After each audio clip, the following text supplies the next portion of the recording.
ગાવા ગાવા તારા સેજલડી ના ગીત એમાં ગાવા ગાવા તારી નીંદરું ના ગીત એ મારા શબ્દની એ આવરદા બાઈ ત્યાં પૂરી થઈ હો રાજ એ મારી વાણીના એ સીમાડામાં ત્યાં પૂરા થયા હો રાજ. આ માતાજી પ્રત્યેનો હે માં હું તારા ગીત ગાવ. હજી તો જ્યાં શરૂઆત કરું ત્યાં તો મારી જીભડી જંપી જાય છે.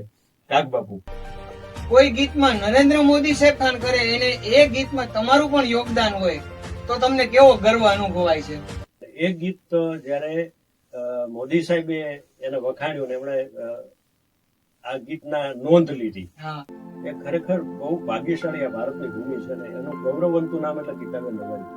એમને જયારે પૂછવામાં આવ્યું કે આ ગીત મોદી સાહેબનું તમારા ગીતના વખાણ કરે તમને કેવું લાગ્યું, ત્યારે ગીતાબેને નોંધ લીધી કે આખા ગીતમાં મને જે જય કવિના શબ્દો છે એ મને બહુ ગમે છે અને ખરેખર સારું ગીત સારા કલાકારો ગાય છે એ જે આપણને અંદરથી આનંદ હોય એ અનુભૂતિ કઈક નોખી હોય.